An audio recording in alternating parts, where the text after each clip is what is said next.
बिस्मिल्लाह इन्नल हम्दुलिल्लाह नहमदुहु व नस्तईनुहु व नस्तगफिरुहु व नऊज़ु बिल्लाहि मिन शुरूरि अनफुसिना व मिन सय्यिअति अमालिना मन यहदिल्लाहु फला मुदिल्ल लहु व मन युद्लिल फला हादिय लहु व अशहदु अन ला इलाहा इल्लल्लाहु वहदहु ला शरीका लहु व अशहदु अन्ना मुहम्मदन अब्दुहु व रसूलुहु अम्मा बाद व इन्न खैरल हदीस किताबुल्लाह व खैरल हदी हदी मुहम्मदिन सल्लल्लाहु अलैहि वसल्लम वशर्रुल उमूरि मुहदसातुहा व कुल्लु मुहदसातिन बिदअह व कुल्लु बिदअतिन दलाला व कुल्लु दलालातिन फिन्नार।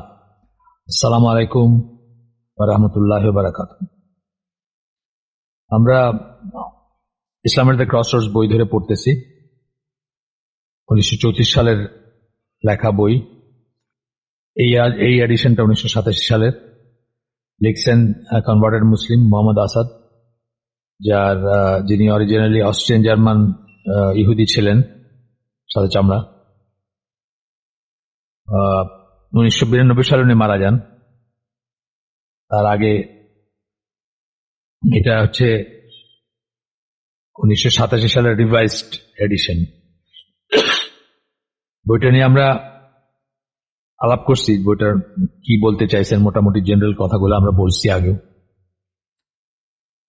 এই বইটাতে উনি নামকরণ করছেন ইসলাম এট দ্য ক্রসরোডস এই কারণে যে ইসলাম এমন একটা জায়গায় বা মুসলিম বিশ্ব এমন একটা জায়গায় দাঁড়ায় আছে। 34 সালের কথা বলতেছেন উনি, আজও সেরকমই আছি আমরা, যেখানে একটা চার রাস্তার মোড়ে একদিকে পশ্চিমা ধ্যান ধারণা, জীবনযাপন, জীবন ব্যবস্থা, সেটার সাইনবোর্ড বা সেটার তীর চিহ্ন দেওয়া আছে। আরেকদিকে তীর চিহ্ন দেখাচ্ছে ইসলামের ডায়ামেট্রিক্যালি অপোজিট, ঠিক উল্টা রাস্তায় ইসলামের ফেথ বেসড সিভিলাইজেশন বা সেই সব ধ্যান ধারণা, জীবন ব্যবস্থা, জীবন যাপনের জীবনধারা বলতে পারেন। আমাদের চয়েস আমরা কোন দিকে যাব। ওনার মতে, বা আমি সেটা মনে করি যে একদিকে গেলে আমরা আর মুসলিম থাকাটা নামকাওয়াস্তা থাকলে থাকতেও পারি বা নাও থাকতে পারি, বাট ইসলামের কোনো থাকবে না। ইসলামের প্রায়োগিক রূপ যেটা জীবন ব্যবস্থা, সেটা থাকবে না, সেটা বিলীন হয়ে যাবে। আরেকদিকে হচ্ছে আমরা ফিরে যেতে পারি সেই ইসলামের ফেথ বেসড যে সভ্যতা, সেটার দিকে আর কি। এই হচ্ছে বইয়ের মোটামুটি ভাবে কথা।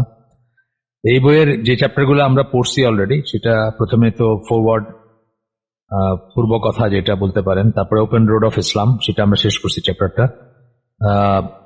ইসলামের খোলা রাস্তা, অর্থাৎ সবার জন্য ওপেন ইসলাম।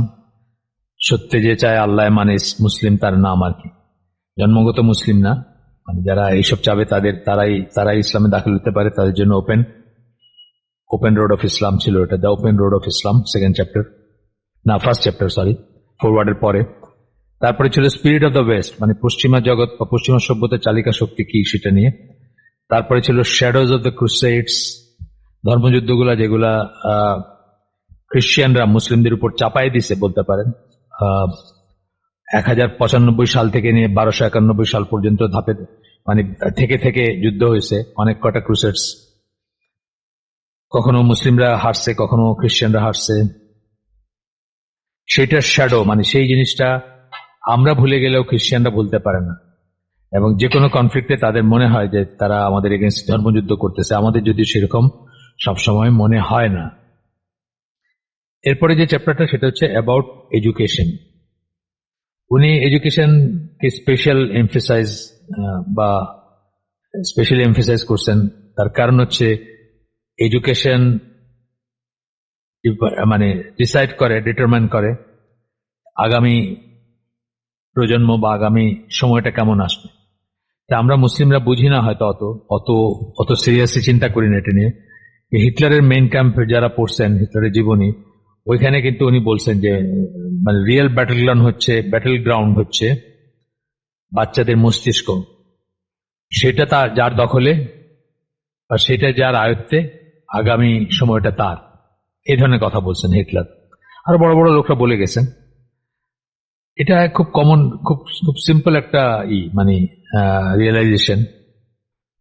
রিয়েলি কোনো চেঞ্জ আনতে চাইলে কোথাও একটা হচ্ছে যে আপনি চাপাই দিতে পারেন জোর করে, মায়ের একটা মানুষকে, এটা একটা বিপ্লব, একটা কিছু বলশেভিক রেভলিউশন বা অন্য কিছু ইরানিয়ান রেভলিউশন, এরকম কিছু করতে পারেন।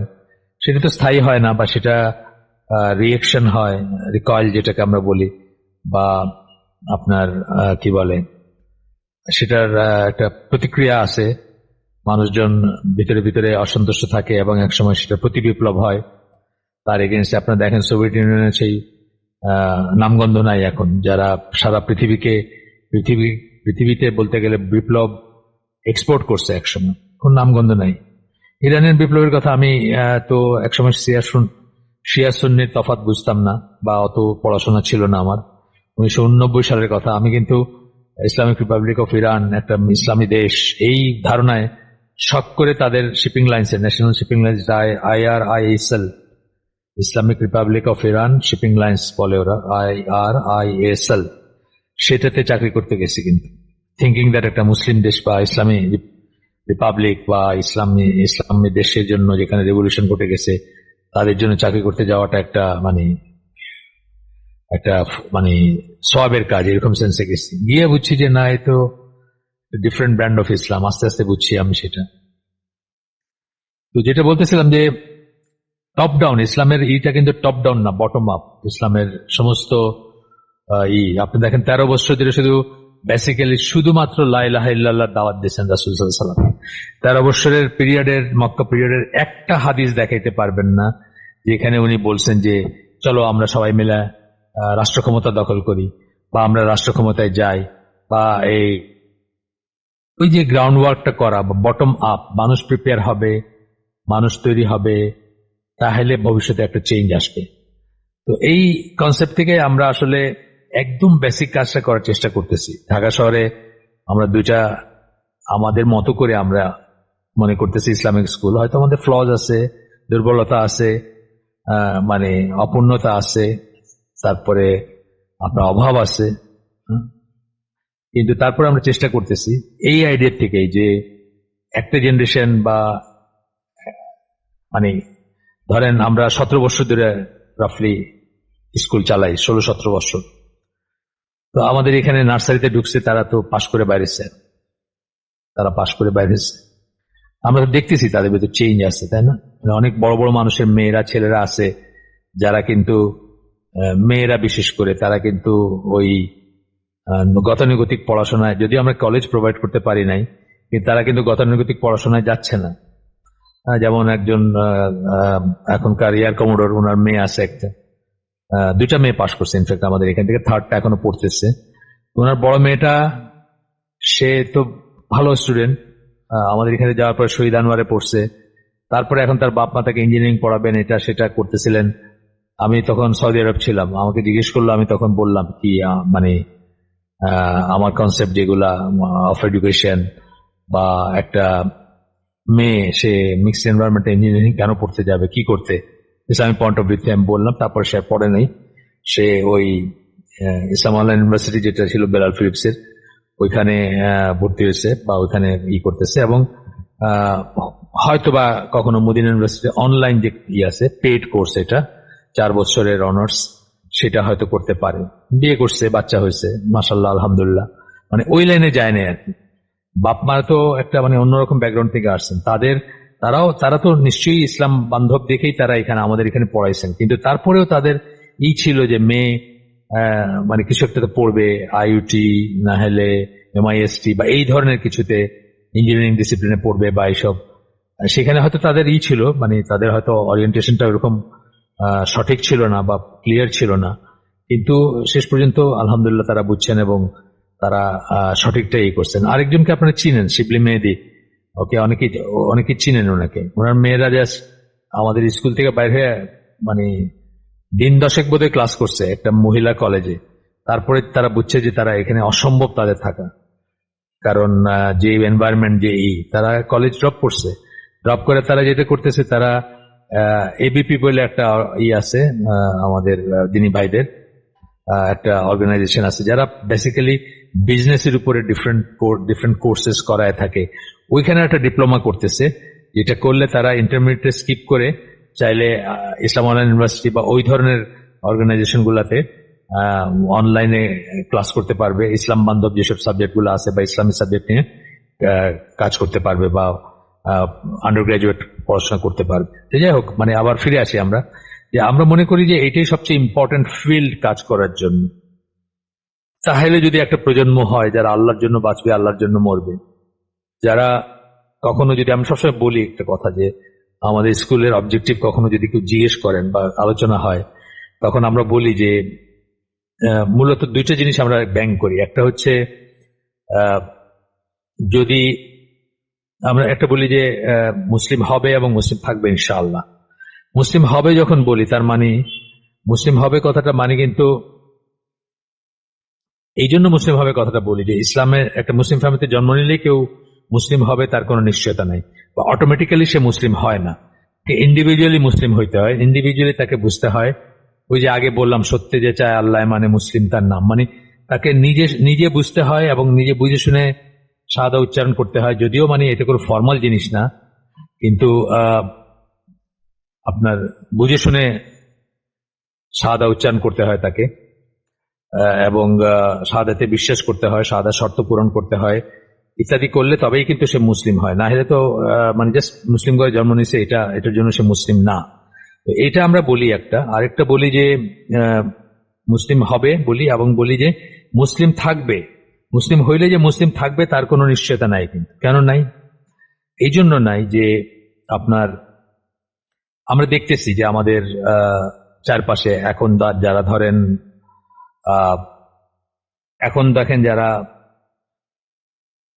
নাস্তিক, অ্যাগনোস্টিক, শাহবাগী, গণজাগরণ মঞ্চে যারা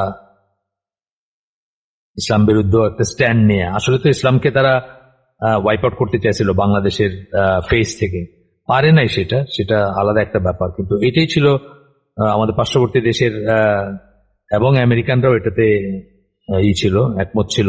কারণ তখনকার ড্যান মুজিনা আপনার সে গিয়ে ওইখানে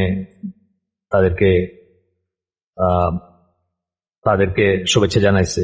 প্রণব মুখার্জি তখন ঢাকায় আসছেন, উনিও অ্যালাইন ছিলেন এটার সাথে। মানে ইসলাম বিহীন মুসলিম বানানোর একটা ছিল আমাদেরকে ইসলাম বিহীন মুসলিম বানানোর একটা চেষ্টা ছিল সেটা। যাই হোক, এটা মানে এটা একটা ব্যাপার যে মুসলিম ঘরে জন্মাইলে যে মুসলিম থাকবে এমন কোনো নিশ্চয়তা নেই। এই জন্য আমরা বলি যে আমরা আমাদের ছেলে মেয়েরা যাদেরকে আমরা পড়াবো, যাদেরকে আমাদের কাছে তাদের বাপ মারা দিবেন, তাদেরকে আমরা চেষ্টা করবো মুসলিম বানাইতে, যারা যে মুসলিম হয় এবং মুসলিম থাকে।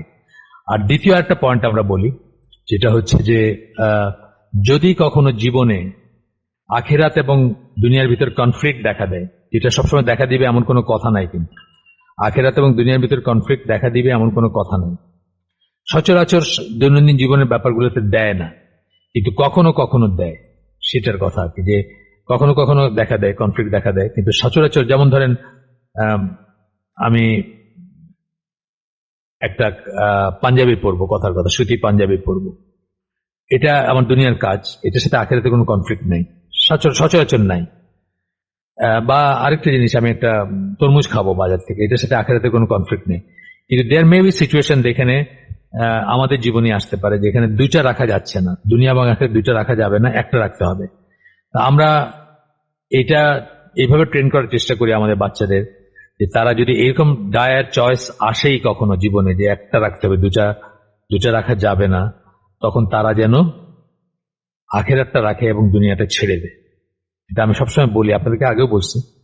এটার একটা মানে রিয়েল লাইফ ম্যানিফেস্টেশন হচ্ছে যে ধরেন একটা বাচ্চা ম্যাট্রিক পরীক্ষায় বসছে, খুব ভালো পড়াশোনায়, অঙ্ক 10টাতে 10টাই সে দিছে, একটা অঙ্কে তার সন্দেহ লাগতেছে যে এটার উত্তরটা ঠিক হয়েছে কিনা। এখন সে যদি জাস্ট আপনার মাথাটা ঘুরায় জিজ্ঞেস করতে পারতো তার ফ্রেন্ডকে যে এটার উত্তরটা, তাহলে তো স্বস্তি বোধ করতো, অথবা সে নিশ্চিত হইতো, অথবা ভুল থাকলে সে সেটা শুধরাইতে পারতো, 100তে 100 নিশ্চিত করতে পারত। এই জিনিসটা হচ্ছে ধরেন একটা কনফ্লিক্ট বিটুইন দুনিয়া আর আখিরাত। কারণ এটা তো চিটিং তো হারাম ইসলাম। এখন সে কি এটা করলো, নাকি সে চিন্তা করলো না এটা ইসলামে হারাম, আমি এটা করবো না, আমি 90তে 100তে যদি 90 পাই 90 সই, বা ওইটাই ঠিক আছে, আমি ওইটাই থাকবো, ওইটাতেই সন্তুষ্ট থাকবো। এইখানে আছে তফাৎটা হচ্ছে যে যদি সে মাথা ঘুরায় তাহলে সে আখিরাতটা ছেড়ে দিল, দুনিয়াটা রাখলো, মাথা ঘুরায় যদি জিজ্ঞেস করে। আর যদি সে মাথা না ঘুরায় বলে যে না এটা ঠিক না, এটা চিটিং, আমি আমি যা পাই, আমি যেটা পারি সেটাই আমার, এই এই কথা বলে যদি সে আপনার মাথা না ঘুরে পরীক্ষাটা শেষ করে, তাহলে সে কি করলো, সে আখেরাতটা রাখলো, দুনিয়াটা ছেড়ে দিল। সে খুব সিম্পল একটা উদাহরণ, কিন্তু এর ভিত্তিতে বোঝা যায় যে আমি কি বোঝাচ্ছি, যে দুনিয়া এবং আখেরাতের কনফ্লিক্ট হলে সে একটা রাখবে, মানে মানে কি বলে, আখেরাত রাখবে, দুনিয়াটা সে ছেড়ে দিবে। এটা এটা বলতে কি বোঝায় সেটা এখান থেকে আশা করি ক্লিয়ার হয়েছে। তো যাই হোক, এটার পরে আপনার আহ, যেটা বলতেছিলাম যে এডুকেশনটা এই জন্য খুব ইম্পর্টেন্ট একটা ব্যাপার মোহাম্মদ আসাদের কাছে এবং আমাদের কাছে এবং আপনাদের কাছে হওয়া উচিত। আমি আশা করব আপনারাও এটাকে খুব সিরিয়াসলি নেবেন। যাদের বাচ্চারা বড় হয়ে গেছে তাদের তো কিছু করার নাই, অলরেডি শেপ নিয়ে নিছে, কিন্তু তাদের জীবনটা বা তাদের পার্সোনালিটি, তাদের ব্যক্তিত্ব সবই শেপ আপ করছে অলরেডি, বা শেপড আপ অলরেডি। যাদের এখনো স্কোপ আছে তারা আল্লাহর ওয়াস্তে কাফেরের কাছে, মুশরিকের কাছে বাচ্চাদেরকে পড়াইতে দিবেন না। চেষ্টা করবেন যতটুকু সম্ভব একটা ইসলামী এনভায়রনমেন্টে থাকতে, এবং মানে তাদের পড়াশোনাটাকে খুব সিরিয়াসলি নেবেন। কারণ তারা এইখানে মোহাম্মদ আসাদ যেভাবে বলতেছেন আর কি, এই কথাগুলো আমরাও বলি যে ওয়েস্টার্ন লাইন অফ এডুকেশন বলতে ইংলিশ মিডিয়াম, কাফের দেশের কথা বাদই দিলাম, সেগুলো তো আছেই। বাংলাদেশেও ইভেন ইংলিশ মিডিয়াম, এমনকি ঢাকা ইউনিভার্সিটি, এমনকি নর্মাল এডুকেশনাল সিস্টেম যেটা ও লেভেল দিলে তো অবশ্যই, কিন্তু বাংলাদেশের কারিকুলাম যেটা সেটার ভিতর, সেটাও আসলে ওয়েস্টার্ন লাইন অফ এডুকেশন তো বটেই। বিশেষ করে ইউনিভার্সিটিতে যখন যায়, ঢাকা ইউনিভার্সিটিতে পড়বে বা বুয়েটে পড়বে বা অন্যত্র পড়বে, এগুলো তো ওয়েস্টার্ন লাইন অফ এডুকেশন। এগুলার ধ্যান ধারণা, চিন্তা ভাবনা, দর্শন সবকিছু হচ্ছে পশ্চিমা জীবন ব্যবস্থা বেসড। এটা বোঝার ব্যাপার আছে, এটা আমরা বুঝি না, বুঝতে চাই না, অথবা আমাদের কাছে টাফ লাগে, এত চিন্তার কিছু কি আছে, সবাই যা করতেছে তাই। কিন্তু সবাই, অধিকাংশ এগুলোর কথা তো আমরা জানি যে এগুলো ইসলামের টার্ম না। সবাই করতেছে, এটা কারো কিছু করার যুক্তি না। অধিকাংশ মানুষ কি করতেছে, এটা সবাই, এটা কিছু করার যুক্তি না, তাই না? আচ্ছা, আসেন আমরা ফিরে আসি একদম লাস্ট যে জিনিসটা শেষ করছিলাম গতদিন যে জায়গায়, সেই জায়গা থেকে আজকে পড়বো ইনশাল্লাহ। তো বলতেছেন এখানে, but for the overwhelming number of normal human being the alternative between religious belief and unbelief is decided by the atmosphere in which they are brought up. বেশিরভাগ মানুষের জন্য বিশ্বাস এবং অবিশ্বাসের ভিতরে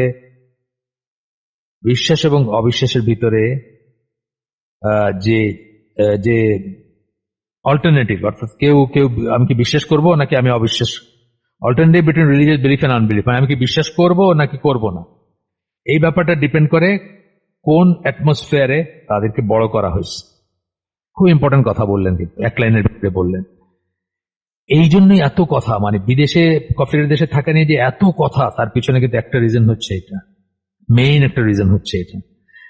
যাই হোক, এরপরে রাসূল সাল্লাল্লাহু আলাইহি ওয়াসাল্লাম বা পরিবেশের কথা আমরা বলি, আমরা আগে বলছি আপনাদেরকে এখানে যে একটা বাচ্চার আপব্রিঙ্গিং এর জন্য 60-70% হচ্ছে তার ঘর ইসলামিক কিনা, 20-30% হচ্ছে এনভায়রনমেন্টটা ইসলামিক কিনা, আর 10% হচ্ছে স্কুলটা বা যে প্রতিষ্ঠানে পাঠালেন সেটা ইসলামিক কিনা। এই তিনটা যদি অ্যালাইন হয় তখনই একটা বাচ্চার প্রপার ইসলামিক আপব্রিঙ্গিং হবে, তা নিলে হবে না। আচ্ছা, এখানে রাসূল সাল্লাল্লাহু আলাইহি ওয়াসাল্লাম একটা হাদিস আসতেছে, এটা সহিহ বুখারীর হাদিস।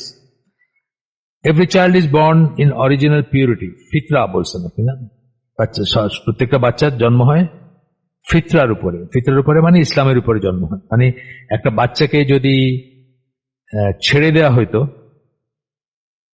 সে নিজে নিজে বড় হইতো, বাপ মা যদি ইন্টারফেয়ার না করতো, এনভায়রনমেন্টাল ইন্টারফেয়ারেন্স যদি না থাকতো বা প্রভাব না থাকতো, তাহলে সে মুসলিম হইতো। অর্থাৎ সে নিজের থেকে, হয়তো সে ফিক জানতো না বা ডিটেলস নিটিগ্রিটি জানতো না, কিন্তু সে এটা বুঝতো যে সে এই মহাবিশ্বের একজন সৃষ্টিকর্তা, মহাবিশ্ব একজন সৃষ্টি করছেন, একজনই ইলা, একজনই সৃষ্টিকর্তা, একজনই ইবাদত পাওয়ার যোগ্য, এই জিনিসগুলো তার ভিতরে অটোমেটিক্যালি আসত। তো বলতেছেন every child is born in original purity, মানে ফিতরার উপরে জন্মগ্রহণ করে। ওনার ট্রান্সলেশনটা এটা, মানে যেটা করছেন উনি, and it is but his parents who make him a Jew, a Christian or a Zoroastrian. কিন্তু এটা হচ্ছে তার বাবা মা মানে কি, যে এনভায়রনমেন্টে সে বড় হয়েছে, তাই না? প্যারেন্টস বলতে বাবা মা বললেও একদম আক্ষরিক বাবা মা তা না, তার সাথে অনেক কিছু আসবে। বাবা মা তাকে কোন এনভায়রনমেন্টে রাখছেন, কোন এনভায়রনমেন্টে বড় করছেন, কোন স্কুলে পাঠাইছেন, কার নেইবার বানাইছেন, কার সাথে বন্ধুত্ব করতে দিচ্ছেন, কি দেখতে দিচ্ছেন, কোন দেশে বড় করছেন, কোন শহরে বড় করছেন, ইত্যাদি ইত্যাদি অনেক কিছু আসবে এটার সাথে। It is but his parents who make him a Jew, a Christian or a Zoroastrian. তাকে তার বাবা মা তাকে কি বানান? ইহুদি বানান, খ্রিস্টান বানান, অথবা জরস্ট্রিয়ান বানান। জরস্ট্রিয়ান মানে যারা অগ্নি উপাসক, পার্সি যারা, আমরা বলি না পার্সি বলি না, এই যে টাটা যেরকম ইন্ডিয়ান বা এরকম আরো আছে নাম করা। ইন্ডিয়াতে অনেক বড় একটা জনগোষ্ঠী আছে পার্সি ও অগ্নি উপাসকদের, যারা এখন আমরা যেটাকে ইরান বলি সেখান থেকে ওখানে সেটেল করছে। এই টাটারা হচ্ছে একটা ফ্যামিলি, এরকম আরো আছে। ফিরোজ গান্ধী ইসের হাজবেন্ড, ইন্দিরা গান্ধীর হাজবেন্ড, উনিও পার্সি ছিলেন, এরকম আরো আছে। যাই হোক, নাম শুনলে মনে হবে মুসলমান, কিন্তু অ্যাকচুয়ালি তা না, এগুলো পার্সিয়ান নাম, ইরানিয়ান নাম। এরপরে বলতেছেন the term parents used in the above hadith can logically be extended to the general environment. হ্যাঁ, এই কথাটা আমি বলছি একটু আগে, যে এটা আসলে জেনারেল এনভায়রনমেন্টের কথা আসবে, family life, school, society etcetera সবকিছু আসবে এখানে। by which the early development of the child is determined. Early স্টেজে বাচ্চা যে ডেভেলপমেন্ট হবে সেটার কথা আসতেছে এখানে। এইসব কথাগুলো আমরা বুঝি, যখন আমরা শুনি তখন আমাদের ভিতরে একটু হলেও নাড়া দেয়, আমরা বুঝি কি বলা হচ্ছে, কিন্তু আমরা চোখ বুঝে থাকতে চাই। বেশি বুঝলে তো সমস্যা, বেশি বুঝলে তো দেশ ছাড়তে হবে, যে দেশে আসেন, যে স্কুলে বাচ্চা পড়াইতেছেন সেটা ছাড়তে হবে, যে এনভায়রনমেন্টে আছেন সেটা ছাড়তে হবে। হিজরত বলি না, হিজরত তিন ধরনের হিজরত। হিজরত ফ্রম এ প্লেস, কাফের দেশ থেকে মুসলিম দেশে চলে আসলেন, হিজরত ফ্রম এ প্লেস, হিজরত ফ্রম এ সিন, একটা গুনাহ থেকে গুনাহ ছেড়ে দিলেন, এবং হিজরত ফ্রম এ হিজরা বা হিজরত ফ্রম এ পার্সন, একটা ব্যক্তির থেকেও হিজরত করতে হয় অনেক সময়। তো এই সবকটাই চলে আসবে যদি আপনি সন্তান প্রতিপালন বা আপব্রিঙ্গিং কথা যদি ভালো করে চিন্তা করেন, সবকটাই আপনাকে কনসিডার করতে হবে, এবং সবকটাই তখন সিরিয়াস একটা কনসিডারেশনের ব্যাপার হয়ে যাবে। এরপরে বলতেছে it cannot be denied that in the present state of decadence, এটা অস্বীকার করার উপায় নাই যে ক্ষয়িষ্ণু যে অবস্থায় আছি আমরা এখন বর্তমান অবস্থায়, the religious atmosphere in many Muslim houses is of such a low and intellectually degraded type, যে রিলিজিয়াস অ্যাটমসফিয়ার, দিনী অবস্থা যেটা বেশিরভাগ বা অনেক মুসলিম ঘরে, সেটা এতই নিচু স্তরের, এতই নিচু স্তরের এবং ইন্টেলেকচুয়ালি ডিগ্রেডেড, এটার ভিতরে কোনো বুদ্ধিবৃত্তি নাই, একটা ধামাচাপা দেওয়ার ব্যাপার আছে। এই নামাজ পড়, এই অজু কর, এই এসে যা, মেলাদে যা, বা সবে রাতে, মানে এই ধরনের ব্যাপার আর কি। মানে কোনো চিন্তা ভাবনা নাই, কেন কি করতেছি, কেন করতেছি, কি করতেছি, এগুলোর পিছনে উইজডম কি, কোরআন হাদিস বোঝা পড়া, সেগুলাকে আগে জীবনে প্রায়োরিটি দেওয়া, এগুলো কোনো ব্যাপারই নাই, সেটা বলতেছেন। that it may produce in the growing youth the first incentive to turn back on religion. ঘরই হইতে পারে প্রথম ইনসেন্টিভ, চালিকা শক্তি বা অনুপ্রেরণা, মানে ধর্মকে পিঠ দেখানোর ব্যাপারে, ধর্ম থেকে ধর্ম বিমুখ হওয়ার ব্যাপারে। Correctly so.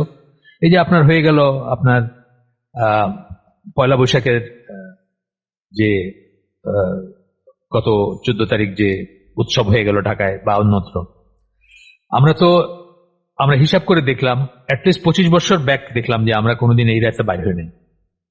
মানে মনে করার চেষ্টা করলাম, 25 বছর পিছনে গিয়ে দেখলাম যে আমরা কোনোদিন বাইর হইনি। কিন্তু সেদিন একটা ভুল হয়েছে, এই পয়লা বৈশাখের দিন একটা ভুল হয়েছে। ভুলটা কি? আমাদের ভলেন্টিয়াররা আছেন, মানে আমাদের তো আইসিডি চলে ভলেন্টিয়ার দিয়ে, আইসিডি একজন মাত্র পেইডই আছেন, উনিও 1 বছর হয় নাই বোধহয় এখনো, যে ওনাকে আমরা রাখছি ভিডিও এডিটিং এইসবের জন্য। উনিও আউট অফ দ্য ওয়ে অনেক কিছু করেন, বাট একটা পেমেন্ট আমরা ওনাকে করি। এছাড়া আইসিডির সমস্ত কর্মকাণ্ড চলে ভলেন্টিয়ার্স দিয়ে, মানে স্বেচ্ছাসেবক দিয়ে, পেড মানুষ দিয়ে না, স্বেচ্ছাসেবক দিয়ে চলে। এখন আপনার আমাদের এই যে রমাদানের যে প্রোগ্রামটা হলো, আপনার কেউ হয়তো দেখছেন বা জানেন, সেই প্রোগ্রামটার সময় আমি সবাইকে থ্যাঙ্কস দিতেছি তখন আমাদের ট্রেজারার যিনি, উনি বললেন যে আঙ্কেল, আমরা ওই ভলেন্টিয়ারদের তো কখনোই কিছু দেই না, তো তাদেরকে নিয়ে আমরা একটা ট্রিট দিতে পারি, মানে একদিন বসলাম সবাই একসাথে খাইলাম বা তাদের একটু ভালো লাগবে, আপনি দুটো কথা বললেন বা ইত্যাদি ইত্যাদি। আমি বললাম হ্যাঁ ফাইন, ঠিক আছে করেন। তো ঈদের পরে বাড়ি গেছিলাম, আমি বাড়ি থেকে যখন আসার পরে আমি শামীম হাসানকে বললাম, আমাদের ট্রেজারারকে বললাম যে হ্যাঁ ঠিক আছে, আপনি করেন, ওই ব্যবস্থা করেন। কারণ কাতারে থাকেন আমাদের একদিনই ভাই, গ্রামীণ ফোনে চাকরি করতেন আগে, এখন কাতারে চলে গেছেন। গ্রামীণ ফোনে চাকরি ছেড়ে ইসলামিক কারণেই ছাড়ছেন। গ্রামীণ ফোনে তো অনেক মেয়েদের ভিতরে চাকরি করতে হয়। তো যাই হোক, তো উনি ভলান্টিয়ার, মানে খুবই ডেডিকেটেড ভলান্টিয়ার আমাদের। উনি আসছেন দেশে ঈদ উপলক্ষে, 19 তারিখ চলে যাবেন। তা আমি বললাম যে এর ভিতরেই করে ফেলেন, কবে করবেন। তো প্রথমে ঠিক হলো মঙ্গলবার, উইচ ওয়াজ 15th। ফাইন, মঙ্গলবার ঠিক হলো যে আমাদের এইদিকে ট্রাফিক কম থাকে, এই এই নিউ মার্কেট, এই এই এলাকা যেহেতু বন্ধ থাকে, নিউ মার্কেট, গ্রিন রোড, এগুলোর দোকানপাট বন্ধ থাকে, এখানে ট্রাফিক কম থাকে, আপনি আপনার জন্য আসতে সুবিধা হবে। আমি যাবো আর কি, সেটার জন্য আমি আমার ওয়াইফ যাবো। মঙ্গলবারে ঠিক হলো। তারপরে জানা গেল যে মঙ্গলবারে ওনার একটা প্রিফিক্স, যে ভদ্রলোক ইসের এই যে কাতারে থাকেন, ওনার একটা প্রিফিক্স দাওয়াত আছে, যেটা ক্যান্সেল করতে পারবেন না। সুতরাং আমাকে বলে দিলেন সোমবারে করি। আমার মাথায় এটা আসে নাই যে সোমবার হচ্ছে পয়লা বৈশাখের রাত। আমি বলছি হ্যাঁ ঠিক আছে করেন। তারপরে বিশ্বাস করেন 4 ঘন্টা আমি রাস্তায় বসেছিলাম, যাওয়া আসা মিলায়, গ্রিন রোড টু মোহাম্মদপুর সেকেরটেকের 4 ঘন্টা রাস্তায় বসেছিলাম। সারা দেশ নেমে আসছে, সারা দেশ নেমে আসছে আপনার ওই রাস্তায়, দাড়িয়ালা, টুপিয়ালা, হিজাবালা, নেকাবালা, মানে মিলন মেলা যাকে বলে। আমার খুব হতাশ লাগলো যে আমি মনে করছিলাম কয়েকশো বৎসরে হয়তো ইসলাম প্রতিষ্ঠা করে যাইতে পারে এই দেশে, এখন মনে হচ্ছে কয়েক হাজার বৎসর লাগবে। আল্লাহ চাইলে কালকেও হইতে পারে, সেটা অন্য জিনিস, সেটা আমরা বলতেছি না। আমি জাস্ট বোঝানোর জন্য বলতেছি যে কত ফ্রাস্ট্রেটিং এটা। তো এই অবস্থাটার কথা বলতেছেন যে এই যে বলতেছেন যে আপনার ঘরের প্রতিটা ঘর এমন যে ঘরই হচ্ছে you're the first incentive to turn his back on religion. ঘর থেকে এসে শিখবে কিভাবে পিঠ দেখায় দিবে সেই শেখে। যে ঘরের মেয়েরা মানে সাইজা গুজা মিলন মেলায় গেছে, সেই ঘরের যে ছেলে, বাচ্চা, মেয়ে হোক ছেলে হোক, তার তো কখনোই ইসলাম ভাল লাগার কথা না। কেন লাগবে তার ভালো? সে কি বুঝে? সে কিছু বুঝে না। সে ঢোল করতালের বাড়ি শুনবে, রাস্তায় নাচতেছে, অর্ধনগ্ন মেয়েদের দেখতেছে, কত সুন্দর সবকিছু রঙিন, তার কাছে ওইটাই ভালো লাগবে। সে কেন কষ্ট করে অন্য জিনিস করতে যাবে? এটাই মোহাম্মদ আসাদ বলতেছেন। যে আরো বলি, আমি আপনাদেরকে বলছি, আবার বলতেছি, আগে বলছি আবার বলতেছি, যে 2-3 বছর আগে আমার ভাতিজা আমার বাসায় থেকে ইন্টারমিডিয়েট পরীক্ষা দিল, রমাদানের ভিতরে ইন্টারমিডিয়েট হলো। তার যত পরিচিত বন্ধু বান্ধব আছে, সিটি কলেজে পড়তো, সবার ভিতর সে ছিল একমাত্র ব্যক্তি যে রোজা রাইখা পরীক্ষা দিচ্ছে। বাকিরা কি বলছেন? বাকিরা বলছেন বাবারে, রমাদান বছর বছর আসবে, ইন্টারমিডিয়েট পরীক্ষা তো জীবনে একবারই আসবে, বাবা এটা ভালো করে দে, পরে রোজা রাখিস, এই তো বলছেন। তাহলে এই ছেলের কাছে রোজার কি ইম্পর্টেন্স থাকবে? ফরজের কি ইম্পর্টেন্স থাকবে? সে কেন বদার করবে? মাই যদি এটা বলতেছেন, তার কি ঠেকা পড়ছে? ইয়াং ছেলে। আচ্ছা, তারপরে বলতেছেন দিস মে বি সো, মানে আচ্ছা ঠিক আছে, এটা না হয় বুঝলাম যে আচ্ছা ওইরকম বাসাতে, মানে আমাদের বাসাগুলোর ইসলামিক অবস্থা যেমন, তাতে আমাদের বাচ্চারা হয়তো ইসলামকে পিঠ দেখাবে আর কি, বা ইসলাম নিয়ে সিরিয়াস হবে না, বা কোনো কারণে তাদের মানে দিনদার হওয়ার কোনো কারণ নাই, এটা আর কি। তারপর বলছে দিস মে বি সো, এটা না হয় হইলো, but in the case of the education of young Muslim on western lines, কিন্তু ইয়াং মুসলিমদের এডুকেশন যদি ওয়েস্টার্ন লাইনে হয়, the effect not only may but most probably will, বলতেছেন যে এফেক্টটা যখন যে ফলাফল হবে সেটা মে না, মানে হইতে পারে না, মোস্ট প্রবাবলি উইল, অবশ্যই হবে, be an anti-religious attitude in later life, একটা পরবর্তী জীবনে একটা anti-religious attitude। এই জন্যই আপনি হুমায়ুন আহমদ দেখেন, এই জন্য আপনি জাফর ইকবাল দেখেন, এই জন্য আপনি তসলিমা নাসরিন দেখেন, এই জন্য আপনি মেঘলা আলম দেখেন। আমি চিন্তা করলাম আমার বাপটা আবার মাইকের সামনে দাঁড়ায় কি জানি বলতেছে, মেয়েকে ডিফেন্ড করার চেষ্টা। ওর তো কবে মরে যাওয়া উচিত ছিল, দায়ুস যাকে বলে আর কি, ও তো দায়ুস টু দি পাওয়ার ইনফিনিটি। তার মেয়ে একটা মানে মানে ভার্চুয়াল প্রস্টিটিউট, সে তাকে ডিফেন্ড করতেছে, তার পক্ষে কথা বলতেছে। তা তো মরে যাওয়া উচিত কবে। দায়ুস কখনো জান্নাতে যাবে না, সই হাদিস। আবার পড়ি সেন্টেন্সটা, খুব ওনার সেন্টেন্স কনস্ট্রাকশন গুলো এত সুন্দর, মানে আমি অবাক হয়ে যাই যে কবে, উনি তো আর অরিজিনালি ইংলিশ স্পিকিং মানুষ ছিলেন না, উনি তো জার্মান কথা বলতেন, জার্মান ল্যাঙ্গুয়েজে কথা বলতেন। এত সুন্দর সেন্টেন্স কনস্ট্রাকশন। এই বই বললেন না, যে কটা বই পড়ছি, ওনার 4-5টা বই পড়ছি আমি, প্রত্যেকটা বই একই ধরনের ব্যাপার। দিস মে বি সো, প্রথমে একটু আগে থেকেই পড়ি তাহলে, যেখান থেকে আমি বললাম, it cannot be denied that in the present state of decadence, the religious atmosphere in many Muslim houses is of such a low and intellectually degraded type that it may produce in the growing youth the first incentive to turn his back on religion. এটা তো আমরা explain করছি, পড়ছি। পরের সেন্টেন্সটা আরেকবার পড়ি। This may be so, এটা না হয় হইল, বুঝলাম। But in the case of the education of young Muslim on Western lines, the effect not only may be, but most probably will be an anti-religious attitude in later life. এটাই explain করে কেন আমাদের intelligentsia ইসলাম বিরুদ্ধ, কেন তারা gross লেভেলে ইসলাম বিরোধী কথা বলে। এই যে পয়লা বৈশাখ, ইট ইজ ওকে, তাই না? আমাদের ইন্টেলিজেন্সের কাছে ওকে না? আমাদের ইউনিভার্সিটি টিচার, আমাদের পলিটিক্যাল এরিনা, আমাদের সেক্রেটারিয়েট, আমাদের মিলিটারি, আমাদের পুলিশ, আমাদের নেম এনিথিং, যারা এলিট, আমাদের সবার কাছে ইটস ওকে, কোন সমস্যা নাই। সবার কাছে, যার সমস্যা আছে তারা হচ্ছে মৌলবাদী। আপনার দেশের, আপনার মুসলমান মানুষরা আপনাকে বলবে যে আপনি বেশি বেশি করেন, আপনি এক্সট্রিমিস্ট, আপনি মৌলবাদী।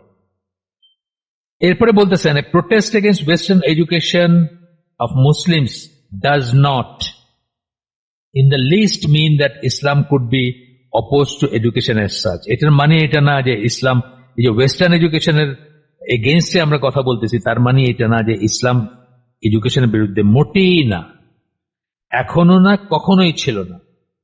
উনি বলবেন, আমিও বলতেছি। আপনারা জানেন বদরের যুদ্ধের পরে যারা বন্দী হয়েছিল তাদের র্যানসাম হিসেবে রাসূল সাল্লাল্লাহু আলাইহি ওয়াসাল্লাম কি বলছিলেন? যে পড়া শিখাইতে হবে। যাদের পয়সা আছে আত্মীয় স্বজন, তারা তো পয়সা দিয়ে তাদেরকে, টাকা দিয়ে তাদেরকে ছুটায় নিয়ে গেছে মুক্তিপণ দিয়ে। যাদের নাই তাদেরকে কি বলছেন? আমাদের ভিতর যারা অশিক্ষিত তাদেরকে পড়াশোনা শিখাও, তাহলে তোমাদের মুক্তি দেওয়া হবে। এটা যে বোঝা যায় যে কত কত ইম্পর্টেন্ট ছিল আল্লাহ রাসূলের কাছে এটা। এবং এমনিতে ওমর রাদিয়াল্লাহু আনহুকে যখন তাওরাত পড়ার কথা বলছেন ওমর রাদিয়াল্লাহু আনহু, তখন তিরস্কার করছেন রাসূলুল্লাহ সাল্লাল্লাহু আলাইহি ওয়াসাল্লাম। বলছেন যে মুসা আলাইহিস সালাম বেঁচে থাকলে ওনার আমার উম্মত হইতে হইতো। এখন বোঝাইছেন যে তাওরাত শিখার, পড়ার কোনো দরকার নেই। সেই জায়গায় যাদের কাজ বা যাদেরকে এই দায়িত্ব দিচ্ছেন যে তারা ইহুদিদের কিতাবে কি লেখা আছে সেটা জানাবে রাসূলকে এবং সেই অনুযায়ী বিচার আচার হবে ইত্যাদি, তাদেরকে অ্যাপ্রিসিয়েট করছেন যে তারা যেন ল্যাঙ্গুয়েজটা শিখে, বা না করেন নাই তাদেরকে ল্যাঙ্গুয়েজ শিখতে, কারণ এটা প্রয়োজনে শিখতে হবে, তাই না? এখনো প্রয়োজনে আমরা হয়তো 6টা ল্যাঙ্গুয়েজ শিখতে পারি, কিন্তু তাওরাত পড়ার জন্য না, বা বেদ পড়া ওইখান থেকে কি শিক্ষা নিব সেটার জন্য না, কিন্তু প্রয়োজনে সেটা করতে হইতে পারে এবং সেটাতে কোনো বাধা নাই। এরপরে বলতেছেন যে কোরআনের কথা বলতেছেন মোহাম্মদ আসাদ, কোরআনে কত জায়গায় নসিহত করা হয়েছে, so that you may become wise, so that you may think, লাআল্লাকুম তাকিলুন, তোমরা যেন ওয়াইজ হও, তোমরা যেন বুঝো, তোমরা যেন চিন্তা করো, দ্যাট ইউ মে নো, যেন তোমরা জানো, এই ধরনের কথা। তারপরে বলতেছেন যে একটা অংশ কোট করতেছেন, ওয়াল্লামাল আদামাল আসমাআ, and he imparted unto Adam the names. আদমকে তিনি নাম শিক্ষা দিলেন, নাম শিখাইলেন। আল্লাহ আদমকে নাম শিখাইলেন। সূরা বাকারা 31 নম্বর আয়াতের একটা অংশ এখানে দিচ্ছেন। এই নাম মানে কি আসে? এই নাম মানে defining terms, the power of articulate thinking, the power of articulate thinking.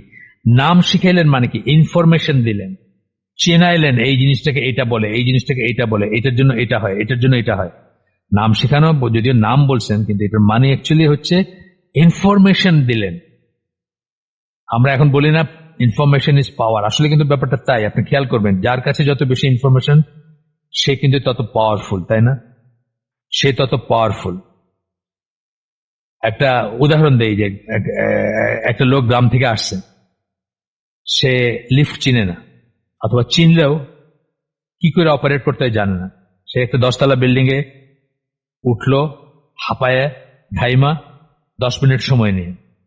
আরেকটা লোক যার কাছে ইনফরমেশন আছে, সে চিনে জিনিসটা, নাম মানে এখানে বোঝানো হচ্ছে যে একটা জিনিস চেনা, শনাক্ত করা, সে চিনে জানে, ইনফরমেশন আছে তার।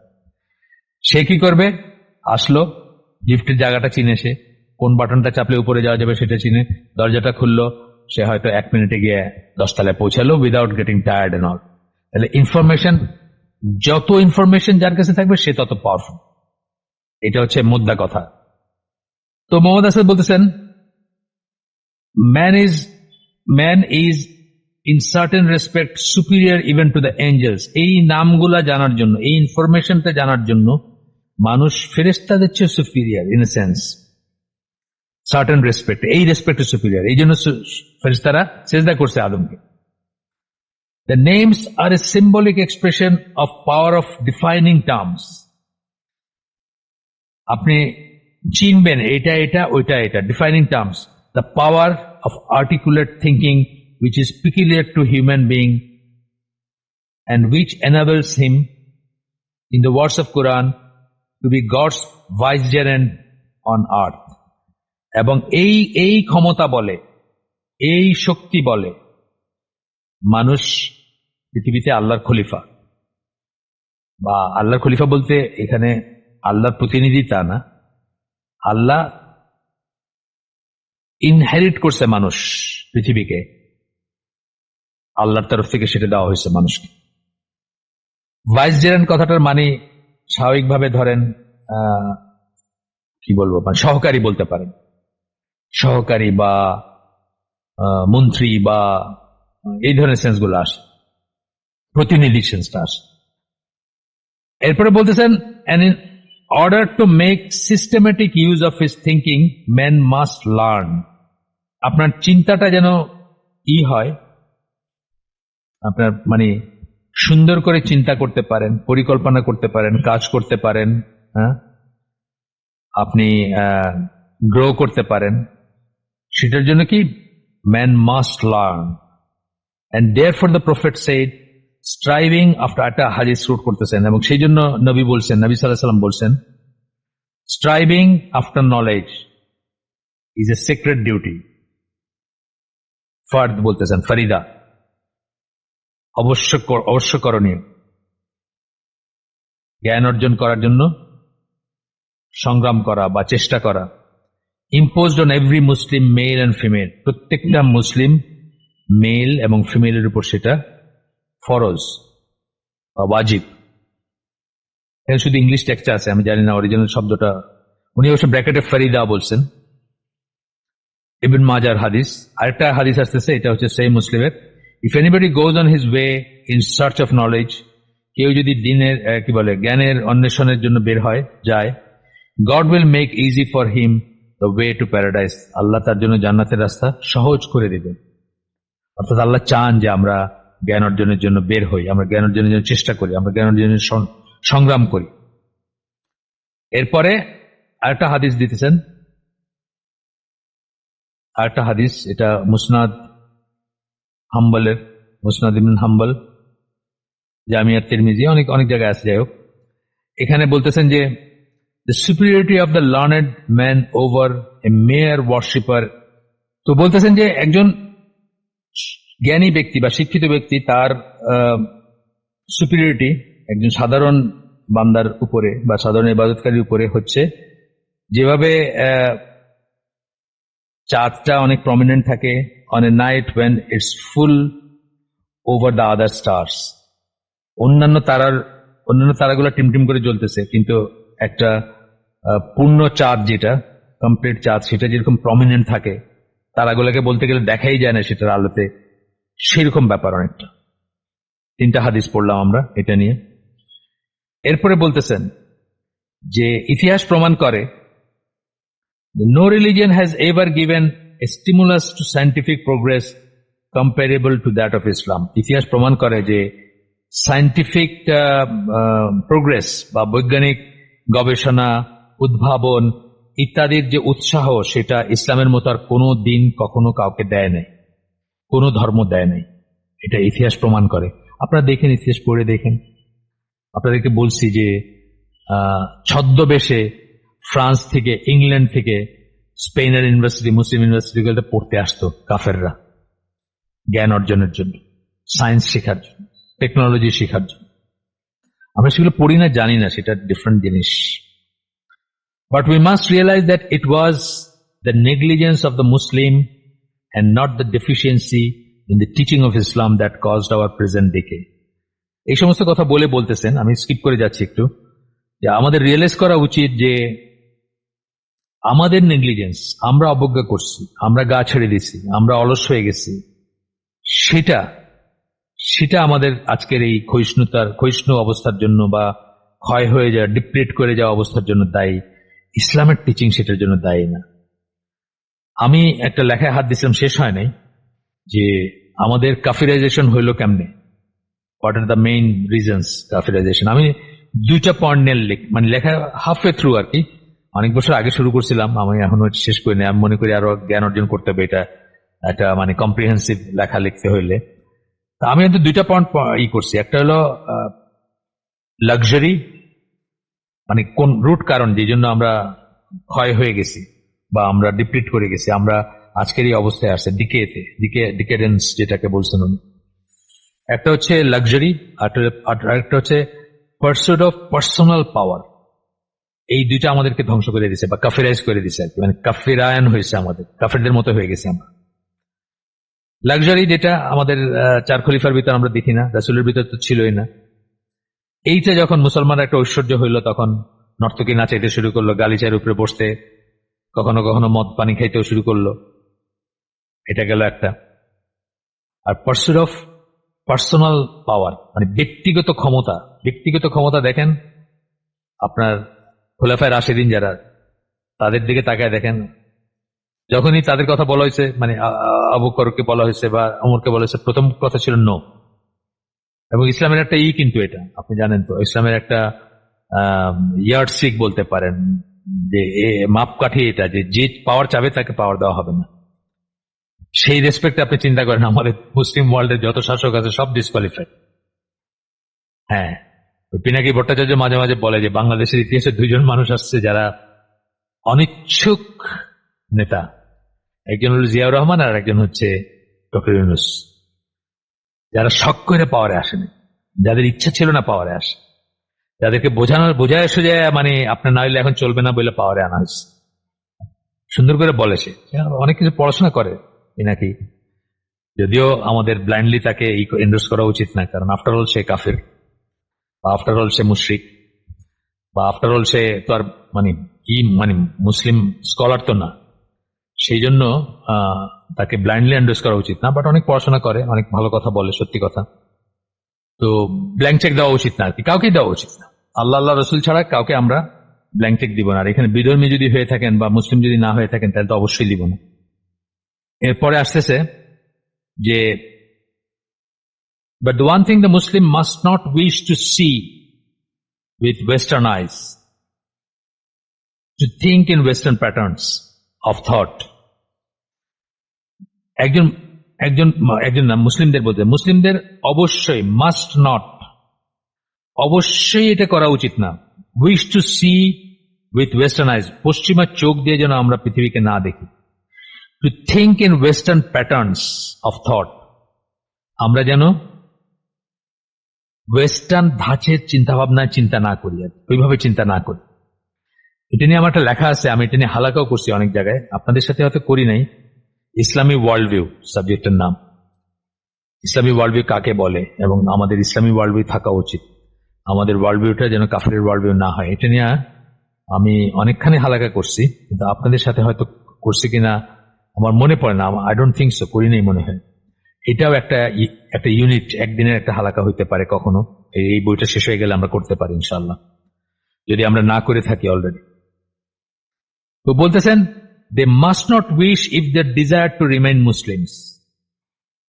তারা যদি মুসলমান থাকতে চায়, তাহলে তারা যেন কখনোই চিন্তা করে না যে তারা পশ্চিমা চোখ দিয়ে পৃথিবীকে দেখবে, পশ্চিমা ধারায় তারা চিন্তা করবে। অনেক বড় কথা, কিন্তু বললাম না এটা নিয়ে একটা বই লিখতে পারবেন, এই এই এই এই প্যারাগ্রাফে একটা বই লিখতে পারবেন চাইলে। They must not wish if they desire to remain Muslims.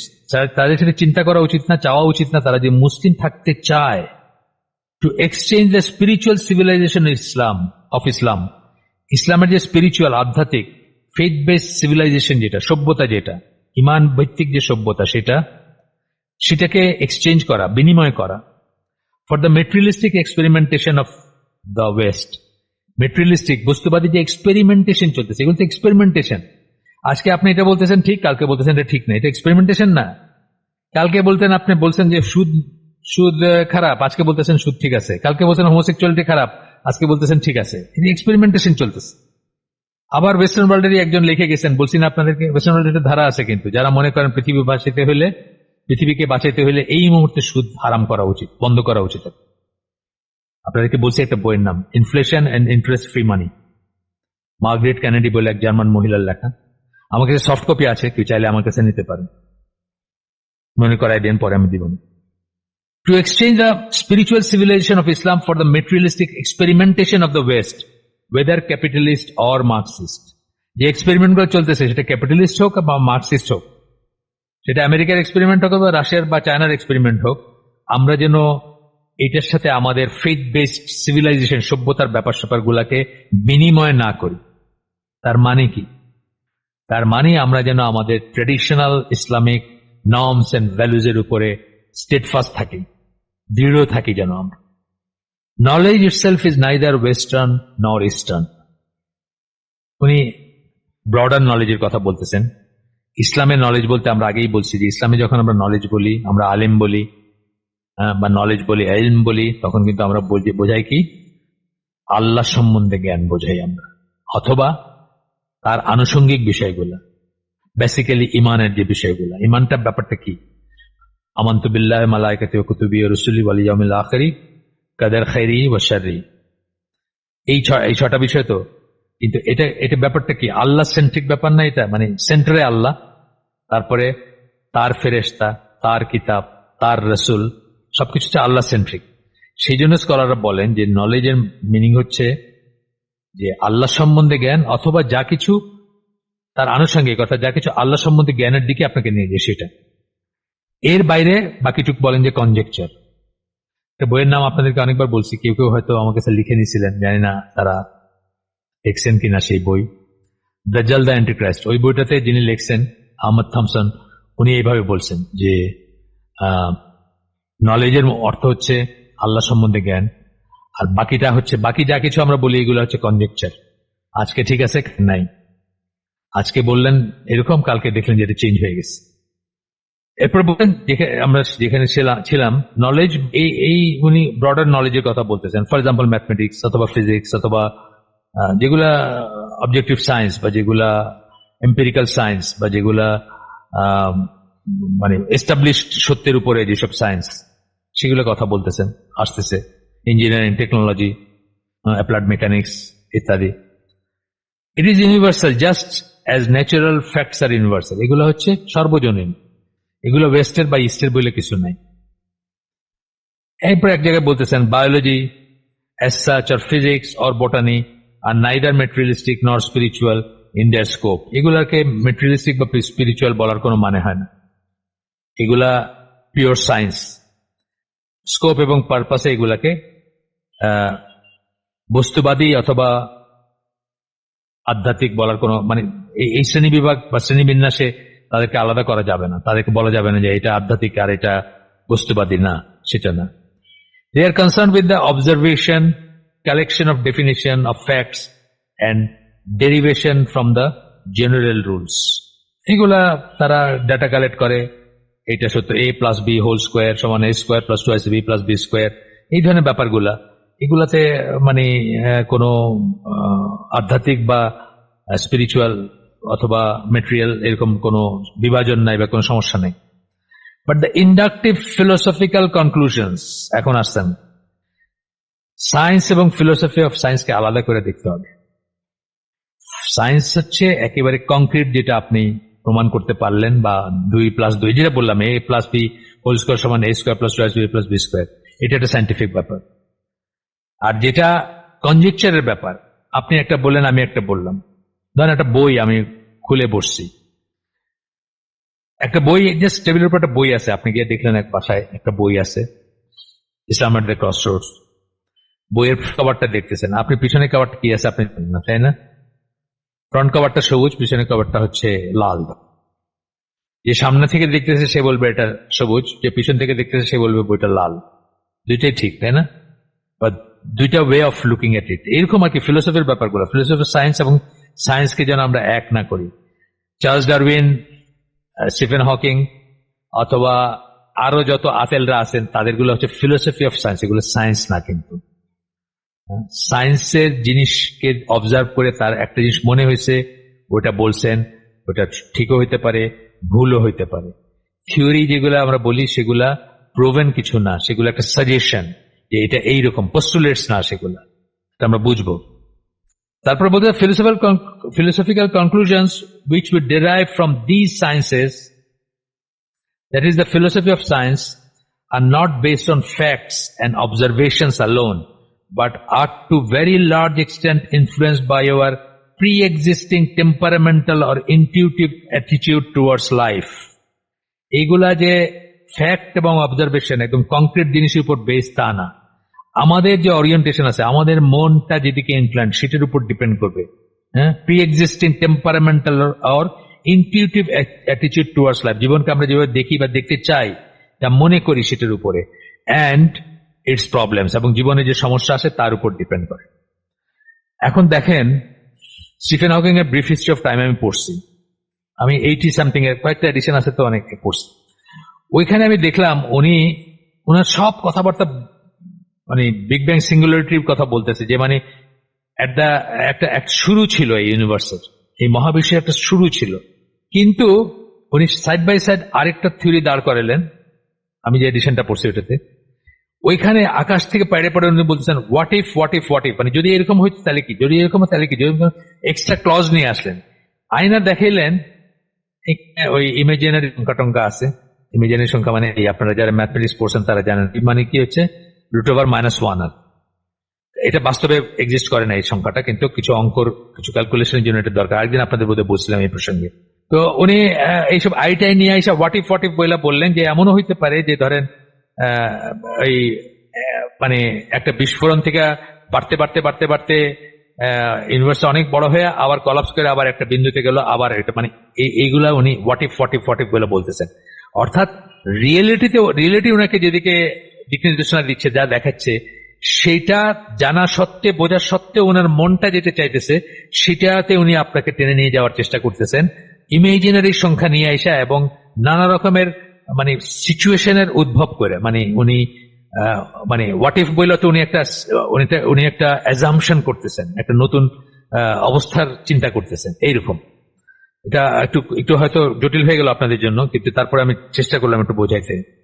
এরপরে বলতেছেন যে ইমানুয়েল কান্ট জার্মান ফিলোসফার ছিলেন, উনি বলেন it seems surprising at first, এটা প্রথমে দেখলে, চিন্তা করলে বা বুঝলে কারো কাছে খুব অবাক লাগবে যে এটা কি করে হয়, but is none the less certain, কিন্তু এটা নিশ্চিত, ব্যাপারটা নিশ্চিত। একটা অবাক হইতে পারেন আপনি শুই না, কিন্তু আসলে ব্যাপারটা নিশ্চিত, এটাই বলতেছেন Kant, that our reason does not draw its conclusion from nature, আমাদের রিজন, আমাদের যুক্তি যে উপসংহার, যে সিদ্ধান্তে পৌঁছায়, সেটা নেচার থেকে নেয় না, বাট প্রেসক্রাইবস দেম টু ইট, কিন্তু সেই কনক্লুশন গুলো প্রেসক্রাইব করে নেচারের বেলায়। মানে অর্থাৎ যা দেখলেন স্টিফেন হকিং, সেখান থেকে কিন্তু কনক্লুশন ড্র করলেন না করে উনি হোয়াট ইফ তিনটা হোয়াট ইফ দিয়ে বললেন, তাইলে এরকম হইতে পারে বলে নেচারের উপর যা অবজার্ভ ছিলেন উনি, তার উপরে একটা জিনিস চাপাই দিলেন, কনক্লুশন চাপাই দিলেন। এবং ফিলোসফি সায়েন্স বলতে এইটাই বোঝায়, আপনার যে ওরিয়েন্টেশন সেখান থেকে আপনি এটা করবেন, আপনার যে ওরিয়েন্টেশন সেখান থেকে আপনি এটা বলবেন। আমি একটা সাইকোলজির বইতে পড়ছি যে যেহেতু তারা নাস্তিক, এবং স্টিফেন হকিং এর বইতেও আছে এই ধরনের কথা, যেহেতু তারা নাস্তিক, রাশিয়ানদের কথা বলতেছেন, সেহেতু তারা এই জিনিসটাকে পাশ কাটায় গেছে, কারণ এটা একটা তাদের জন্য একটা ডেড এন্ড হয়ে যেতেছে, একটা বন্ধ গলির হয়ে যেতেছে, যে তাদেরকে তাহলে স্বীকার করে নিতে হবে যে কেউ কোথাও আল্লাহ বলতে থাকতে পারেন, এই জন্য তারা এটা পাশ কাটায় গেছে। এরকম অনেক জিনিস পাবেন ফিলোসফি অফ সায়েন্সে পাবেন। ফিলোসফি অফ সায়েন্সে পাবেন, অনেক অ্যাজাম্পশন পাবেন। যেসব অ্যাজাম্পশন আপনি যেটা বলতে চাইতেছেন, বোঝাইতে চাইতেছেন বা প্রচার করতে চাইতেছেন, যেটা বিশ্বাস করেন, সেটাকে প্রোপাগেট করার জন্য যা দরকার সেটা আপনি নেন। কিন্তু a plus B whole square সমান a square plus twice ab plus B square সারা পৃথিবীর সকলের জন্য প্রযোজ্য, এটার চেঞ্জ হবে না। এটা সাবজেক্টিভ না, এটা অবজেক্টিভ। আশা করি বুঝাইতে পারলাম। সুবহানাকা আল্লাহুম্মা ওয়া বিহামদিকা আশহাদু আল্লা ইলাহা ইল্লা আনতা আস্তাগফিরুকা ওয়া আতুবু ইলাইক। আমরা যে শুনলাম তার ভিতরে ভালো কিছু শুনে থাকলে সমস্ত প্রশংসা আল্লাহর, আলহামদুলিল্লাহ। খারাপ কিছু শুনে থাকলে সমস্ত ব্যর্থতা আমার এবং শয়তানের তরফ থেকে। আল্লাহ আমাকে তৌফিক দিন যে ভালো শুনলাম তার উপর আমল করার। আসসালামু আলাইকুম ওয়া রাহমাতুল্লাহি ওয়া বারাকাতুহু।